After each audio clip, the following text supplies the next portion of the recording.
All right. Hello, everybody. Today we'll be talking about some really awesome resume writing tips and tricks. We would like to present Nick Shackley, the director at the Career Center at CU. So he'll give us some really awesome inside tips and effective resume writing skills. Awesome. Awesome. Well, thanks so much. I appreciate you all and inviting me in and excited to share this information. I think that at times it can get really confusing to figure out how to write a resume, and we can always find some conflicting information online or even from people in our communities. And so I think it's important to share this with you all, because when we think about what's the goal of our college experience, yeah, it's to be able to get a job, it's to be able to capitalize on this education. And honestly, resumes are so essential within that whole process that I think it's not the most fun thing in the world, but it's super, super important. And I'm happy to support you all with it. And so really what I'm going to do is just kind of talk through some quick theory, be able to kind of give a quick little layout of some things. I'll jump in and show you how you can access our resume booklet, and then again, kind of exemplify some of these theories and some of these strategies through that booklet and kind of through this discussion as well.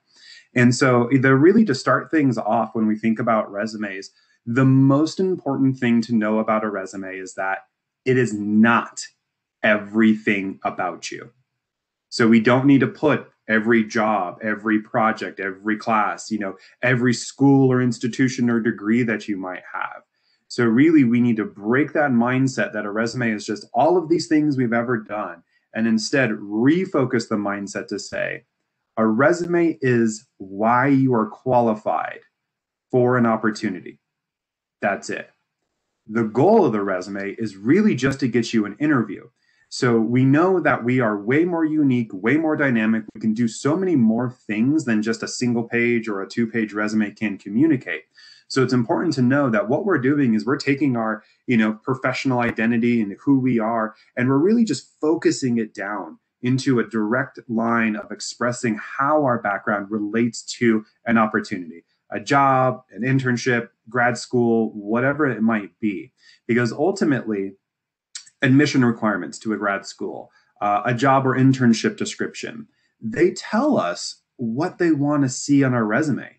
They tell us the skills, the knowledge, the experience, the things that you would be doing with those qualifications.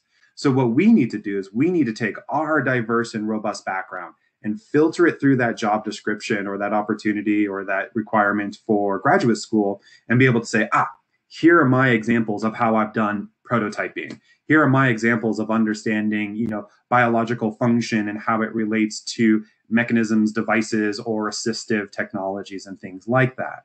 And so really, again, what we're doing is we're just proving why we're qualified with the goal of generating an interview. Boom, that's it.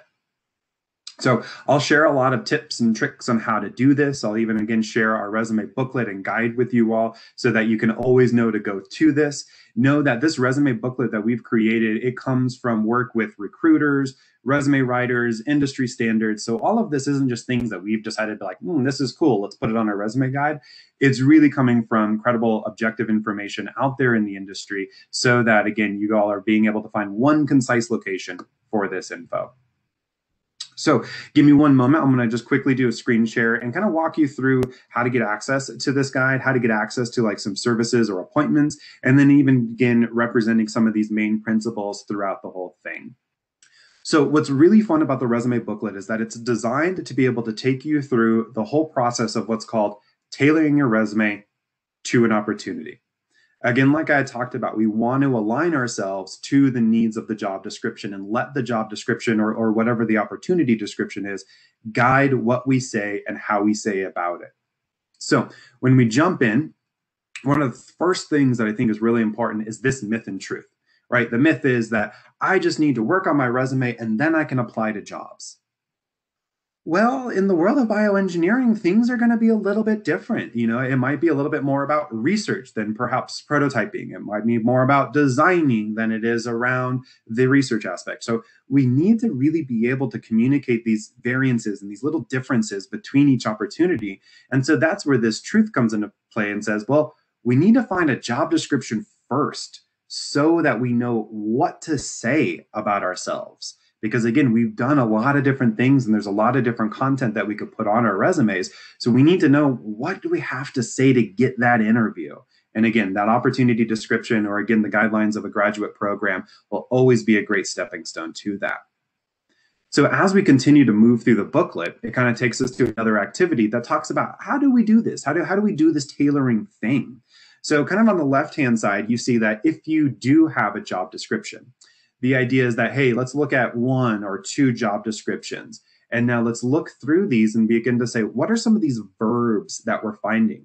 You know, collaborating, developing, analyzing, you know, even something as simple as like perhaps, you know, communication or communicating, right? We know that these are the things that the employer is looking for. So we can write it out in the booklet, or we can kind of make that mental note, maybe highlight in the job description, whatever just helps you to identify that language. Because then we go down to these larger lines in this kind of bottom portion, and we begin to say, okay, when was the time you did that?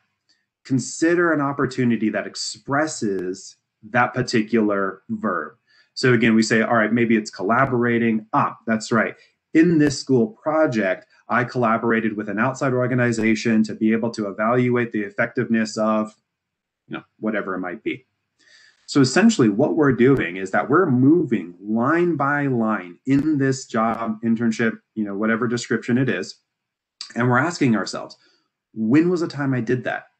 When was a time I maybe did prototyping? When was a time I maybe needed to, you know, culture a petri dish? When was a time I needed to represent lab safety practices or something of this nature, whatever it is?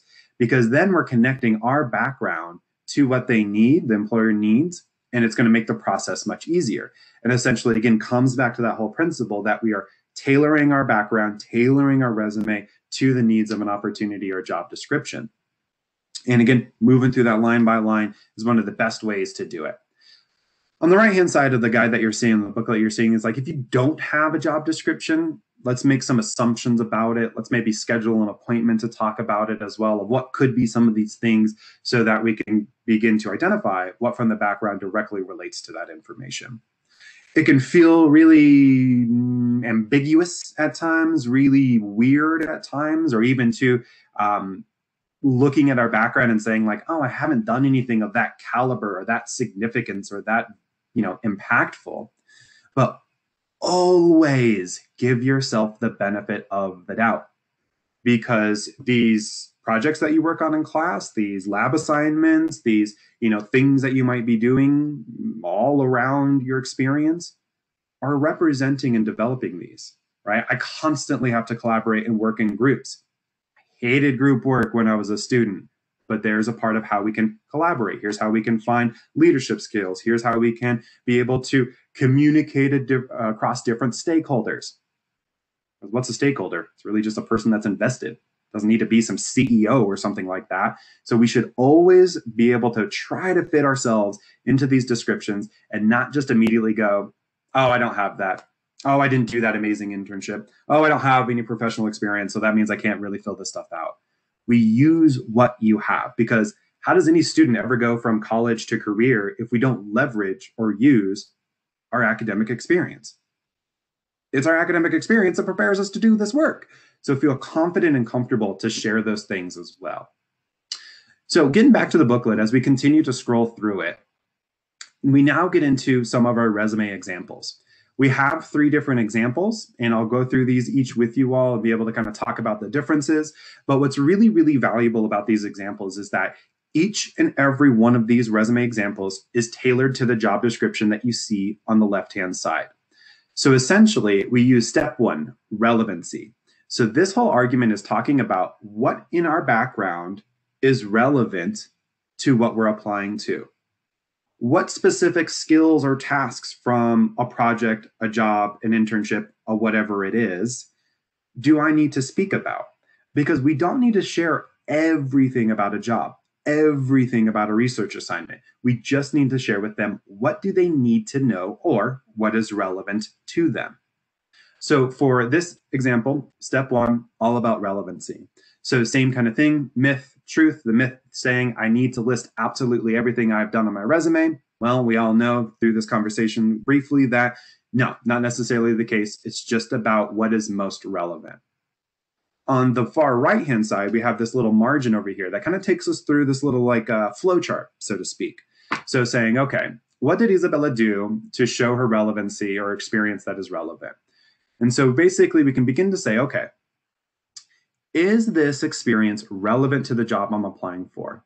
If the answer is no, well, that means we do not have to put it on our resume, or it means we should put it more towards the bottom of our resume. And now I say we put it more towards the bottom because you want to format your resume, top of first page to bottom of first or bottom of second page, as in most relevant information to least relevant information. And the idea becomes that when you apply to jobs, they're going to say, fill out this profile, upload your resume to our system, and send it off.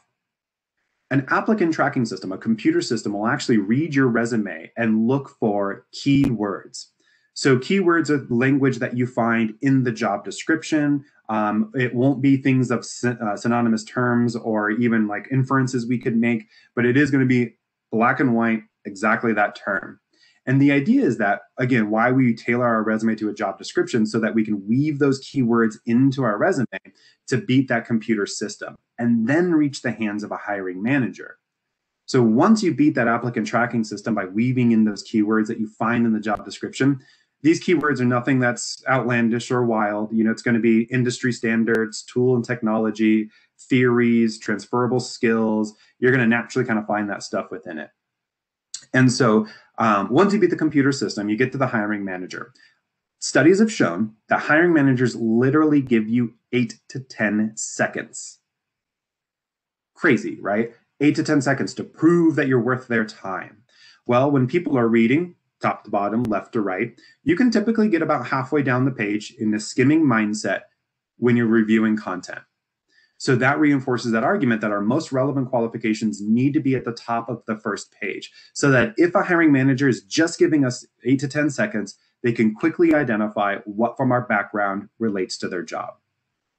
So when we look at Isabella's example here, we can see that this job description, we need somebody for a passion with music and film, detail-oriented, provide dynamic self-starter who loves solving technical problems, experience with filmmaker, Pro Tools, MS Office. Cool. So now we know, all right, what's the target? What are we really focusing our background to? So when you begin to look now at this resume, we see all of this information, profile, technical skills, relevant courses, academic projects, relevant experience, and additional experience, all kind of moving in this relevancy argument. So a lot of times we think, oh, it's just our current job going backwards in time. Well, we can group things together. So like relevant experience is more important for the reader to know about, Nitro Records, College of Arts and Media in this example, and how it relates to this job description, more so than this waiter job, staff job at PF Chang's or a sales associate job at Macy's, right? We want to be able to highlight these things that are relevant and knowing that we get that creativity and that freedom of how do we denote a section? You know, work history has to be jobs. So volunteering and internships may not necessarily fit within that. Professional experience, again, internships could potentially relate to that. Some jobs, if they're professionally oriented, could relate to that. But no, you get that freedom. Relevant experience allows you to group things together because we really want to highlight these experiences more so than these additional experiences that aren't as relevant. And you can even see too that we don't even use bullet points for these because we don't have the space to. It's not important to talk about these because all of this other content above additional experiences is far more relevant and far more important. So this is where thinking about for yourself, hey, could a class that I've done represent a certain knowledge that I have to prove to an employer? Does a relevant experience like a internship or a research assignment or something of that nature, being a TA, could those represent that particular skill or information that I may need? So essentially, again, you can see as we go through this that it is all about relevant information down to least relevant. You hear me using the term like 1-page or 2-page resumes. Just know that, yes, 2-page resumes are okay if, big if, you have enough relevant experience. We're not talking about things in high school. We're not talking about things that were 6 to 7 years ago. And we're not using like large spacing or large font size to be able to stretch the resume and make it 2 pages. Full 2-page or a full 1-page, Either one, if you're bleeding onto that second page about a quarter or halfway down, we need to be able to find some opportunity to trim or some opportunity to add more content. It's a full 1 or a full 2. Either one's okay. But again, going back to that principle of most relevant to least relevant, because if they're probably not going to read that second page in their first glance. So we really want the most impactful, most relevant things there. So you'll also see like these little highlighted areas and the numbers along the resume example. Along the bottom is the correlation of why we did that and some information around it. So like number 5, really focusing on that relevant type of coursework and that relevant experience there. And even to looking into something like technical skills listed in a way that represents what they want. So for a lot of you in bioengineering, I know that you have a lot of technical skills, a lot of equipment and machinery, and even just scientific background and stuff. So knowing that using a technical skill section could be really, really valuable. But when we look at this experience, right, they want Filmmaker Pro, Pro Tools, MS Office. Well, we begin to list those in that way so that the reader can quickly identify what they need within that list. And then these other things like Illustrator not really being represented in the job description, well, it's still something I know, I'll just put it on the end in case the person doesn't read the entire list. So that reinforces this whole relevancy argument from top to bottom, really focusing your background. And I really, really do encourage you all to consider something like this relevant experience section. Because, you know, for me, it was the same type of thing of like internship and survival job and like a different survival job and then a job that was related to mental health and counseling. So if I would have just done work history, it would feel all over the place. So feel comfortable to group experiences like this to really highlight what you need to. Moving over to our next resume example, this one is all about scannability. So this is the idea that if I'm just going to skim a resume really, really quickly, how do I identify things immediately? So we do a little activity here where you look on the right-hand side on this margin and be like, okay, scan your resume for 10 to 15 seconds, right? That 10 to 15 second argument, we typically say 8 to 10. I'll give you a little bit more credit here. So where do your eyes get stuck? You know, what words or phrasing or format just trip you up and don't allow you to keep moving and skimming forward?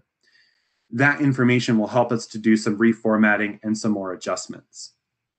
So one thing that's really important to know is that we want to use format features very intentionally and strategically.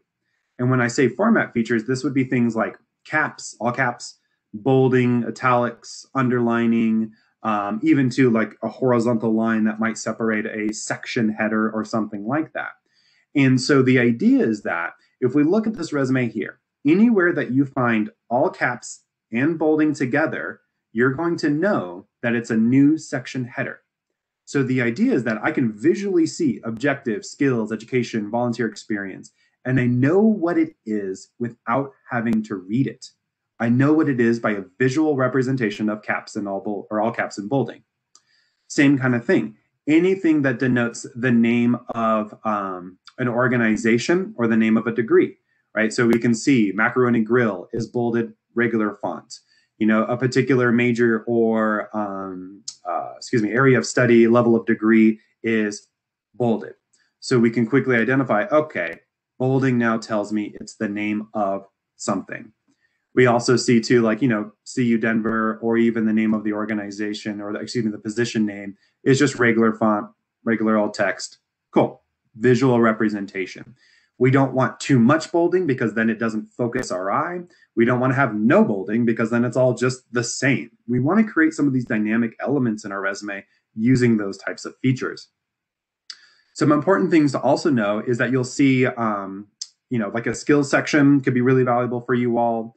You know, for this example, we kind of used it as a more like a first year, second year type of student. So that's why we still have high school experiences on here.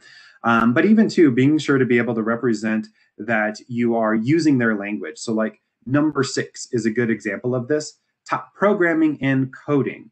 Well, we do that intentionally because the job is asking for programming, asking for coding. So we want to use that language there. Again, coursework can relate. One thing that we did here for this kind of beginner example is we gave a date range, but just know that with your typical education section, you don't need to give a date range. You can just go ahead and say anticipated grad date, expected grad date, or even too, if you're graduating in May of this year, you can just put May 2021. That's cool. We know that's going to be that expected or anticipated point to it. For those that might be graduating in a year or a couple of years, give that estimated piece in case something changes, something comes up, gives you some of that wiggle room, so to speak. All right, moving on to our last example resume. This one is all about bullet point writing. And so you can see again, like when we use these different examples, well, same thing, all caps and bolded lets us know it's a new section header. We just use center justification here just to show different styles. We use a summary of qualifications section, which is, something you can create or use that's designed to really focus your background to the exact qualifications of the job. One of my favorite sections, to tell you the truth, because it's really like an abstract of your resume. It's really going to be able to be, 4 to 5 bullet points that are directly related to their qualifications or their need, and you immediately win them over in that whole skimming mode or top to bottom relevancy argument, and you can quickly get their attention. But for this resume example here, it's really important when we write our bullet points to be descriptive, to be detailed. We're not just talking about what are our tasks. We need to also talk about what's the result or what are the skills that we utilized to do that. I can say that, oh, you were a research assistant in a bioengineering lab. I could make some inferences and some conclusions about what you did there as your tasks, but how you did it, the skills you used, or the results of your efforts, you produced a report, you gave suggestions to your faculty lead, you presented at Ruckus or something, right? That information says a lot more about what you're capable of or what you're bringing to the organization. Because it's not like we're bringing our tasks that we previously have done and bringing these over to do these tasks with you, even though that's not the job, because the job has its own tasks, right? We need to communicate. We're bringing these skills, we're bringing this knowledge, we're bringing this outcome or impact to this new position. So with bullet point writing, it's really, really important that we're descriptive with it. So on the right-hand side, we kind of have this little formula, so to speak. And so you can think through, and we want to use these action verbs again, because passive language, duties include, responsibilities include. It's not exciting to read. And take it from me. I've reviewed resumes. I've hired for professional positions. It's exhausting to read hundreds of resumes all for the same job. And if you come out and you create this vibrant, dynamic, active, focused type of bullet point, you're going to create energy and a positive experience for your reader, which is just going to translate to they view you in a more positive sense. So again, this formula is thinking about, all right, let's use that action verb. You collaborated, you built, you developed, you prototyped, you coordinated, you led, you whatever the verb is. And then we get to, all right, what's that subject? So like, what's the thing? What's the person? What's the project, right? What's the overall subject that we're working on or this verb relates to? And then we can go even further to be able to say, what did it result in? What was the goal of this? Or how did it come to completion? So we use this example with like number 3 here, provided trauma-informed, survivor-centered bilingual advocacy to immigrant women, creating a safe space while ensuring needs were met. So we know more about this applicant because of this detail beyond just, provided support to immigrant women, or even more so of, connected with X amount of resources. Give us more about that, right? Give us that detail behind it. So again, this bullet point formula can be really, really effective and really, really helpful to just get more detail to it. If you can ever quantify something, definitely do. X amount of lines of code, or X amount of samples or subjects or tests or measures, a report that is X amount of pages long or something like that. Information can always be can be really valuable and a little bit more impactful when we can provide it. But don't feel like you always have to quantify, always have to find some kind of numeric representation or something like that. It's not really necessary. It's just when you can, it can be a little bit more valuable. So again, a couple of these principles, right? We talk about relevancy. Well, this is all the most relevant experience for this individual. And then we see the volunteer at the very bottom, because these two positions in these relevant projects are more important than the volunteer, or more relevant than the volunteer. Same kind of thing. We know that anywhere we're going to find all caps, no bolding, is going to be the name of an organization or institution. CU Denver, grow a house, where we find just bolding, we're agree the name of a particular project. So those visual representations that we see here can fit. Let me think. Points. Cool. So on the last page of the booklet are just some of these nitty-gritty things. So we can see, right, 1 to 2 pages. Margins can be anywhere from a ½ inch to a full inch all the way around the document. We say avoid using tables, avoid using templates.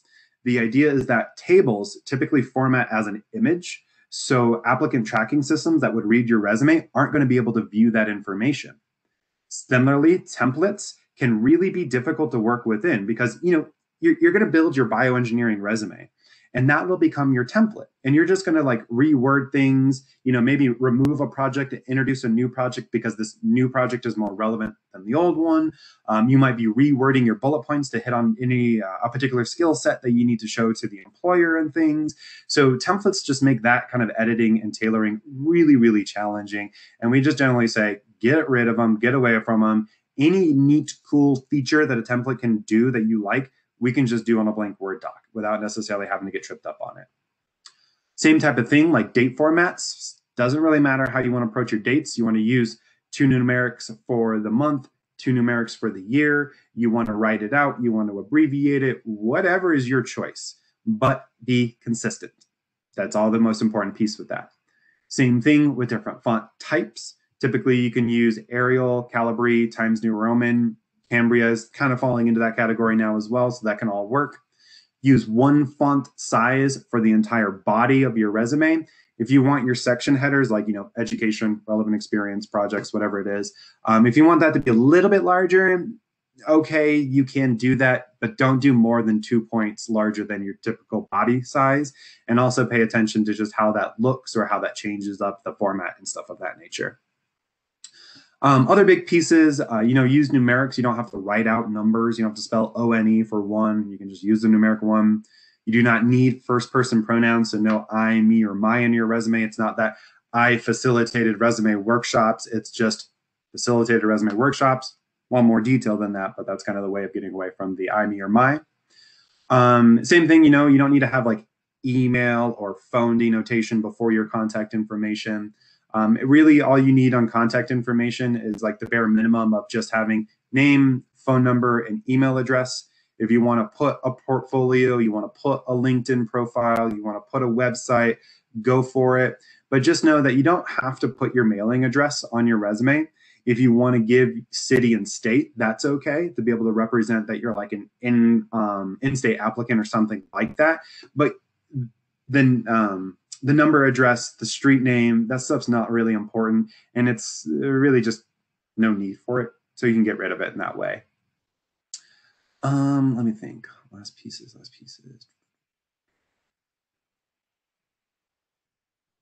Cool. Thinking through that, that's a lot of the kind of bare minimums and the real kind of structure to the resume. Again, look through these examples, see what really fits for you, play around with different styles and formats just to represent yourself. Something that's really important as well is don't use font color and don't use crazy graphics. It's not necessary for your industry and honestly can represent in an unprofessional way. Same kind of thing. You don't need any personal information. Don't put photos, don't put birth dates, don't put marital status or anything of that nature. That stuff is not needed and quite frankly illegal to have on documents or for people to review documents in those ways. What would be the other big ones? Make sure your email is a professional email, to be able to say that you're milehigh420@gmail.com. Like, we know what that number represents. You're not being sly or clever in any way, and that's going to potentially hurt you. Using your CU Denver email is totally appropriate, and there's no problem to represent that, even as an alumni, even after graduation. Totally cool to do that. And even to Yahoo, Gmail, whatever. It doesn't necessarily matter the domain, just as long as it's a professional email. So really from here, it's just that everybody's different experience is going to be unique. Everybody's experience is going to be different. So let us know. This is really where, anytime you want support, reach out to me via email, schedule appointments via handshake, do some of our drop-ins with our peer advisors or things of that nature, because now it just gets into the technicalities of your background in relation to a particular opportunity. And so if you do have an internship, a job, a grad program that you want to apply to, bring that with you, or send us that information as well, because that will help us to be able to evaluate your document off of that target or goal that you have.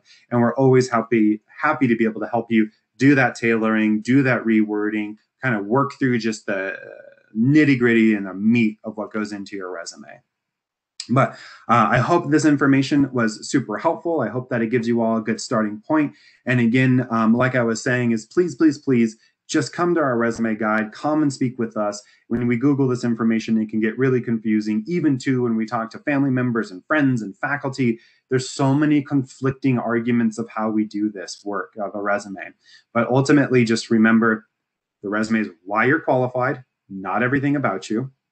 You tailor it and focus it to a specific job opportunity, and you build bullet points that are detailed, descriptive, and beyond just tasks, as well as your formatting is consistent and it's clean, neat, and well organized.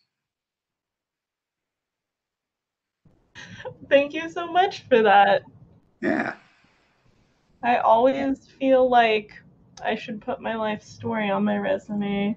Be like, listen, I know it doesn't look like I did much, but I have worked 3 jobs while I've been in college. I have good time management. Yes, absolutely. And that's where, cover letters become super helpful to potentially fill in some of those gaps, or to show these things about multiple commitments and whatnot. And again, I think that's where, when we go back to that idea that a resume is just to get us an interview, because then we can share through a dialogue and conversation all of the amazing things that you are and can do. And I think it's hard, right, to fit ourselves onto one page or fit ourselves onto 2 pages. So that's why I always come back to that argument. It's just why you're qualified, just to generate an interview. And then you can share so much more through that interview opportunity of why you fit and why you're the best candidate for the opportunity. Awesome. Thank you.